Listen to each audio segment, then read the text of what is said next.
I got called into Elaine's office out of nowhere. No warning. One minute I was finishing up some invoices and the next her assistant was standing at my desk, asking me to follow her.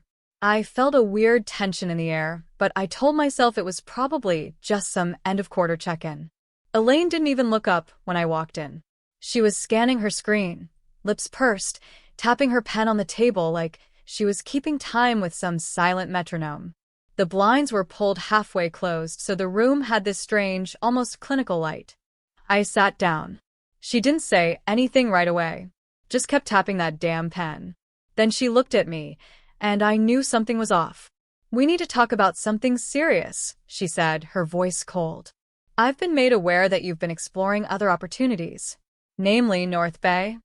For a moment, I didn't respond. Not because I didn't know what to say, but because I couldn't quite believe what I was hearing. "I had one conversation," I said carefully. "A recruiter reached out." Elaine cut me off. "It doesn't matter. The fact that you entertained it says everything." That's when she dropped the bomb. "Effective immediately, your employment here is terminated. Your access has already been revoked. IT is disabling your account as we speak." I think I just stared at her. There was a ringing in my ears, like everything had gone muffled. But I kept my face neutral. Calm. Even when she handed me the envelope with the severance terms. She expected something from me. Maybe an argument. Tears. An apology. I didn't give her that. I stood up, straightened my coat, and nodded once. Understood. Her eyes narrowed a little, like she was waiting for more. I gave her nothing. I walked out the same way I had walked in every morning for the last 6 years. Quiet, steady, professional. I passed coworkers who didn't know what had just happened, who smiled at me like everything was fine. I didn't stop. I didn't say a word. Back at my desk, my screen was already locked. My badge didn't work anymore. One of the security guys was waiting near the elevator. Not in an aggressive way. Just there. Watching. I grabbed the box of things I always told myself I'd declutter someday. A framed photo of my niece, my lucky pen, the mug with the tiny chip in the rim that no one else ever wanted to use. 6 years, and it all fit in one box. As I walked out of the building, I thought about all the times I stayed late. I worked through all the weekends. All the raises I didn't get, all the credit that went to someone louder, someone bolder. I had given them so much. Too much. And in the end, they didn't even say thank you. That's the part that stuck with me, more than the shock, more than the humiliation. The complete erasure of everything I had contributed. Like none of it ever mattered. But I didn't cry. Not in the parking lot, not in the car, not at the stoplight 2 blocks away where I finally let out the breath I'd been holding. I just sat there, hands on the steering wheel, the echo of her words still bouncing around in my head. Disloyal. That's what she called me. All I did was take a phone call. And yet, somewhere in all that silence, something settled inside me, a kind of quiet resolve I hadn't felt in a long time. They may have shut me out like I never mattered, but I knew better. I knew my worth.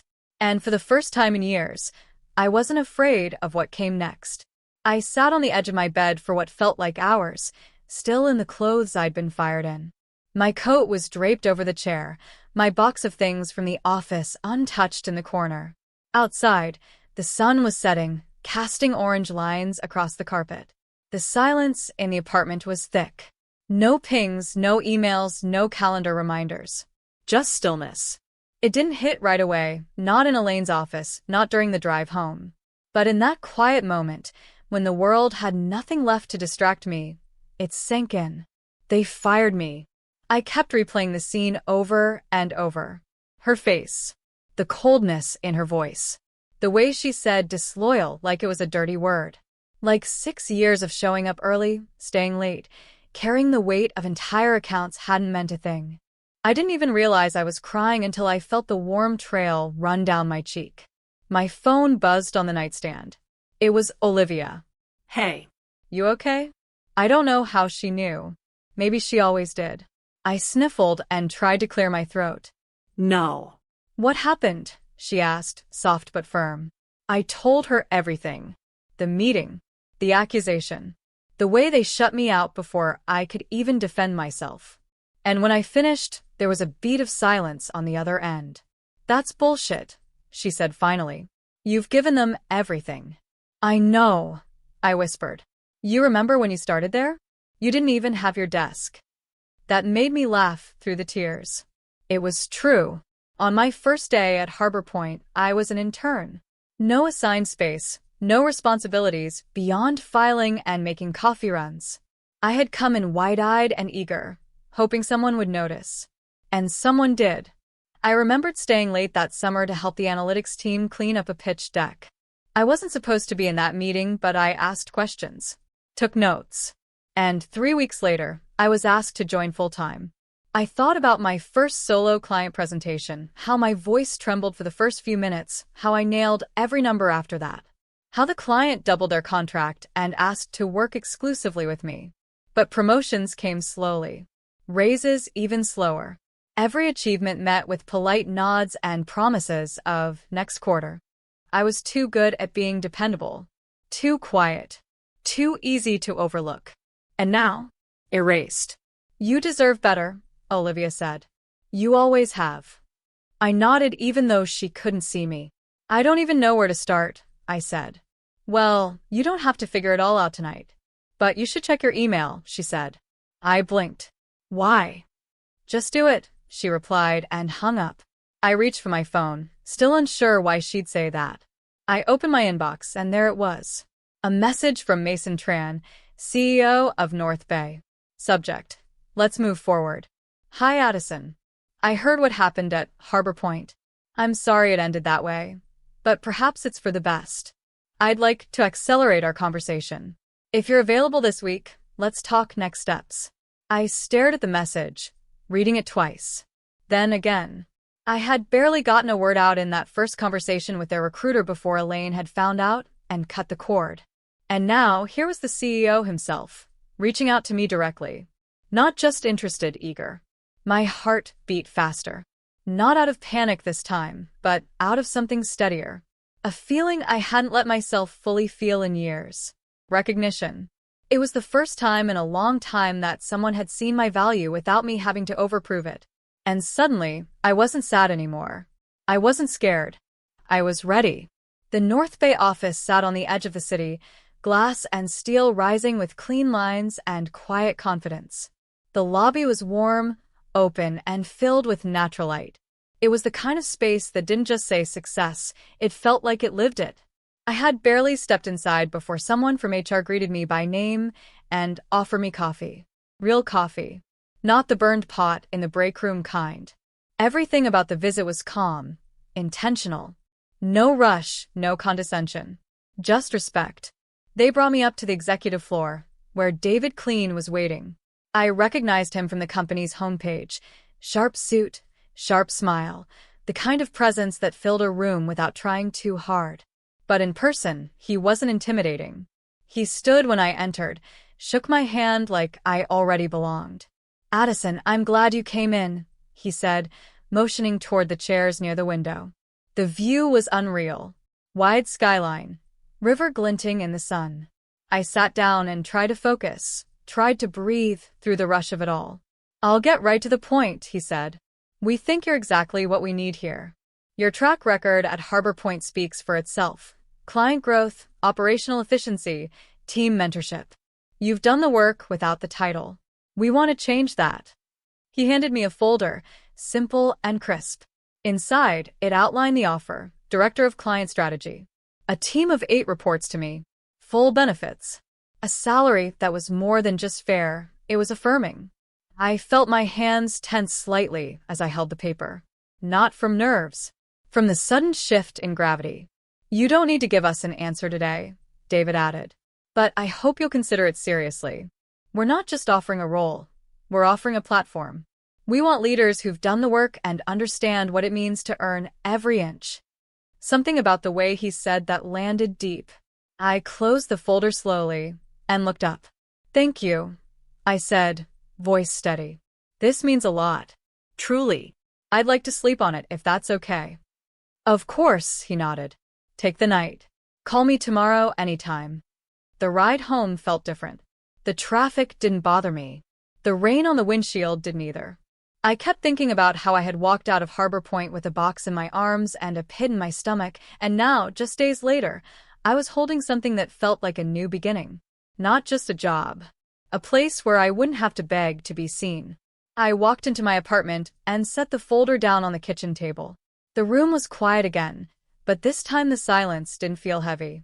It felt like space opening up. I poured a glass of wine, took off my shoes, and sat by the window. I thought about who I had been at Harbor Point. Always working, always available, always doing just a little more than what was asked. I thought about how often I'd swallowed my ambition just to keep the peace. And now someone was saying, "We see you. We value you.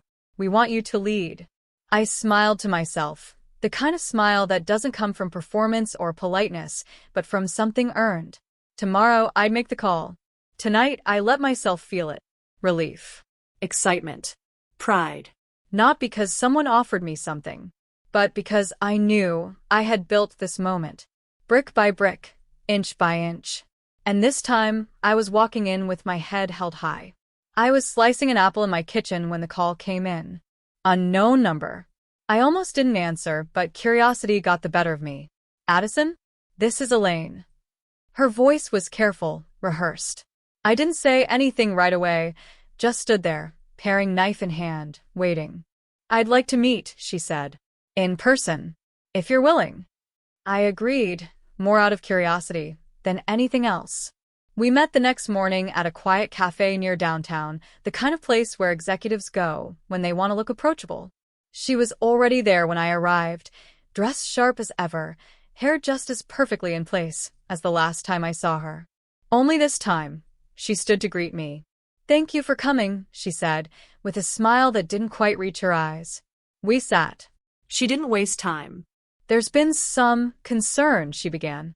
"The board wasn't informed ahead of time about your termination. There's been a lot of internal discussion." I nodded, listening. We realized the way things ended was abrupt. And frankly, a mistake. We'd like to correct it. She slid a folder across the table. I didn't touch it. "We're offering your position back," she continued. "With a promotion to senior account director, a pay increase, and more strategic responsibilities. We'd like to rebuild the relationship." I leaned back in my chair and looked at her, really looked. The same person who had stared me down across a desk and called me disloyal was now trying to frame it all as some unfortunate misstep. The same company that erased 6 years of my work in a 5-minute meeting was now trying to lure me back. It almost would have been funny if it weren't so sad. "I appreciate the offer," I said, calm and measured. "But I'm not coming back." She blinked, caught off guard. "Addison, this is a serious opportunity." "So, was the one I had before you shut me out without a conversation." Her lips pressed together. I kept going. For years, I showed up. I delivered. I stayed late, fixed mistakes that weren't mine, and kept things running quietly behind the scenes. And you never once said thank you.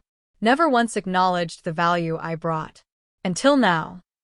Elaine sat in silence. She didn't argue. "I'm not angry," I said, and I meant it. "But I'm also not interested in rewinding. I've moved on. And I'm stepping into something better, something that sees me fully." For a long moment, she said nothing.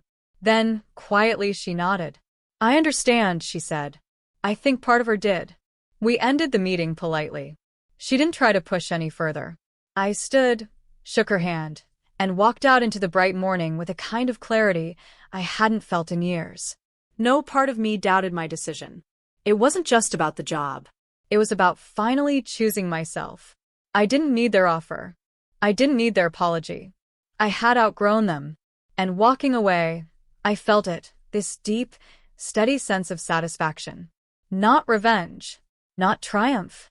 Just peace. Closure. The chapter had ended. And for once, I had written the last line. The morning of my first day at North Bay felt different from any first day I'd ever had. I wasn't nervous. Not really. There was a steadiness in my chest, the kind that comes from knowing you've earned every step it took to get here. The lobby looked even brighter than I remembered. Clean lines, open spaces, and people who moved with purpose. As I stepped out of the elevator onto the executive floor, I was greeted by my new team, smiles, handshakes, names I knew I'd learn quickly. They didn't just welcome me. They saw me. By mid-morning, I was already deep into onboarding. There were client portfolios to review, a team strategy session scheduled for Friday, and an upcoming retreat to help align new initiatives. My office had a view. A real one. Sunlight spilled across the desk, and on the corner sat a fresh notebook and a small card that simply read, "We're glad you're here." It was the kind of detail that said everything. Later that afternoon, David stopped by. He leaned against the doorway, relaxed but focused. "How's day one treating you?" he asked. "Still feels a little surreal," I admitted, smiling. "But good, good." He stepped in and handed me a folder. "This one's early, but I wanted you looped in. We're reviewing all strategic contracts this quarter, and Harbor Point is up for renewal. Thought you might want to weigh in." I took the folder slowly, feeling the irony settle in my hands. "Of course," I said, keeping my tone even. He paused, studying my face. "I trust your judgment. Whatever recommendation you make, we'll stand by it." I nodded once, and he left me to review it. The folder was clean and concise. Metrics, performance reviews, value delivery. Just data. Just business. But for a second, I let myself remember the sharp chill in Elaine's voice. The locked screen. The box of my things. The insult dressed up as justification. I could have easily steered it. Pushed for cutting ties. They weren't delivering consistent value. They were coasting. I had seen it up close. But something in me had shifted. I wasn't interested in pettiness. That was behind me. Instead, I outlined an honest assessment, where Harbor Point was falling short, where they still had potential, and what accountability should look like if we moved forward. My conclusion was simple. If they could align with North Bay's standards, then the relationship was worth restructuring. Not for their sake, but for ours. By the time I hit send, I felt lighter. I hadn't hidden from the past. I hadn't let it dictate to me either. I had made the call not as someone trying to prove something, but as someone finally standing in their authority. At the end of the day, I closed my laptop and looked around the office again. The light had shifted. My inbox was full, my calendar already packed. And yet, I felt completely in control. This wasn't a fresh start in the way people usually mean it. It was a continuation, a new chapter built on every hard-earned lesson that came before. I hadn't just landed somewhere better. I had arrived ready. Not to recover. To lead. The official word came down on a Tuesday morning. North Bay would not be renewing its contract with Harbor Point. The metrics had spoken. The expectations hadn't been met, and the executive team agreed. Quietly, unanimously. I sat with the final transition plan in front of me, ready to be executed. My name was at the top. Addison Grant, Director of Client Strategy. I was the one leading the process to offboard the very agency that once fired me without warning or ceremony. It wasn't personal. That was the strange part. It should have felt like revenge, poetic, almost cinematic. But it didn't. It felt necessary. Like completing a sentence I had started long ago. The irony wasn't lost on anyone. I was copied on an email from Victoria Reynolds, Harbor Point's executive director, newly promoted since Elaine's quiet departure 6 months prior. The message was strained, the kind of corporate tone that tried to hide panic behind bullet points and bold text. They hadn't seen it coming. Not really. When the official notice landed, I heard through the grapevine that the office went into chaos. Emergency meetings. Client reshuffles. Internal blame is spreading like wildfire. The contract had represented a significant piece of their prestige. And now it was gone. Gone quietly. Cleanly. Without so much as a return phone call from me. A few days later, I got a message from Nora, one of my old coworkers. "Hey. Saw the news. Just wanted to say, I hope you're doing well. You always deserved better than how they treated you." I stared at it for a long moment. She had always been kind, one of the few who saw me trying to hold things together back then. I replied simply, "Thanks, Nora. I'm doing better than I ever imagined. Hope you are too." And that was it. No long conversations. No revisiting the past. As the transition wrapped up, my team at North Bay handled everything with clarity and professionalism. I made sure of it. We didn't gloat. We didn't cut corners. We just moved on. A full year later, I sat in a quiet cafe downtown, sipping coffee with the same kind of peace I used to envy in other people. The folder with Harbor Point's name was long gone, buried in last quarter's archive. I thought back to the day I walked out of their office with a box in my hands and no job to go to. I remembered the sting, the humiliation, the disbelief. And now here I was, still standing, still rising, still mine. People like to say everything happens for a reason, but I don't think that's true. Sometimes things happen because people fail you. Sometimes they happen because someone misjudges you, or underestimates you, or decides you're disposable. But what you do after, that part is yours. And I had chosen not to shrink, not to seek revenge, but to reclaim myself. They lost a contract. I found my voice. They lost control. I found my power. That was the real victory. Not that I'd risen, but that I'd done it without needing their permission, without playing their game. The world didn't fall apart when they let me go. It opened up, and I walked forward.